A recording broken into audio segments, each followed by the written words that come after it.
কক্সবাজার গেলে সবারই আসলে একটা প্ল্যানে থাকে ফিশ বারবিকিউ খাবো বা ফ্রাই খাবো, কিন্তু অরিজিনাল টেস্টটা পাওয়ার জন্য আসলে অনেক বুঝে শুনে ভালো দোকানে যদি আপনি না যান তাহলে কিন্তু এই টেস্টটা আপনি পাবেন না।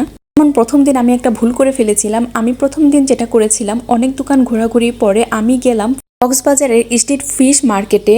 এখানে নাকি অনেকগুলা দোকান একসাথে রয়েছে, এর জন্য আমি ভাবলাম একসাথে যেহেতু এতগুলো অপশন আছে তাহলে এখান থেকে যাচাই বাছাই করে একটা বেছে নেওয়া যাবে।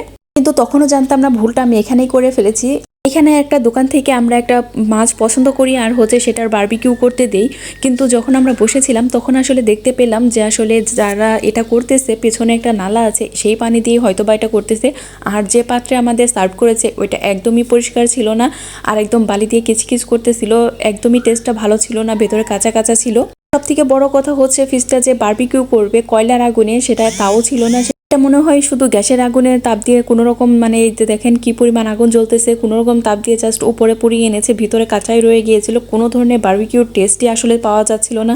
সাথে বালির কিচকিচ আর মাছের যে আষ্টে গন্ধ বা নালার পানিতে যে ধুয়েছে সেটার যে একটা বাজে গন্ধ, সেটা তো রয়েই গিয়েছে। তো প্রথম দিনই আমি এখানে খেয়ে একদম শিক্ষা পেয়ে গিয়েছি, এরপরে ভুলেও আর এদিকে আসিনি। আপনারা যারা কক্সবাজারে যাবেন আপনারা একটু দাম কমের মধ্যে না খুঁজে ভালো মানের খাবার কোথায় আছে সেটা খুঁজবেন, তাহলে কিন্তু বারবিকিউর আসল টেস্টটা আপনি পাবেন। এই বিষয়টা আমি একদমই আগে বুঝতে পারিনি, আমি একবার খাওয়ার পরে মানে ধরা খাওয়ার পরে আর কি বুঝতে পেরেছি। তাই ভাবলাম যে আপনাদের সাথে এই ভিডিওটা শেয়ার করাটা খুবই জরুরি। আর এই যে ট্রেটা দেখতে পাচ্ছেন, এই ট্রেতেই কাঁচা মাছ নিয়ে যায়, এই ট্রেতেই এই মাছটা সার্ভ করে, মানে বারবিকিউ করার পরে নেওয়ার পরে ধয় নাকি সেটা নিয়েও আমার সন্দেহ আছে। খুবই বাজে অবস্থা আর অস্বাস্থ্যকর পরিবেশ, সবকিছু মিলিয়ে আমার কাছে একদমই ভালো লাগেনি। আপনারা যারা কক্সবাজারে যান তারা অবশ্যই খাবার দাবার বুঝে শুনে খাবেন, অবশ্যই একটু যাচাই বাছাই করে খাবেন, তাহলে কিন্তু আপনি ভালো মানের খাবার পাবেন।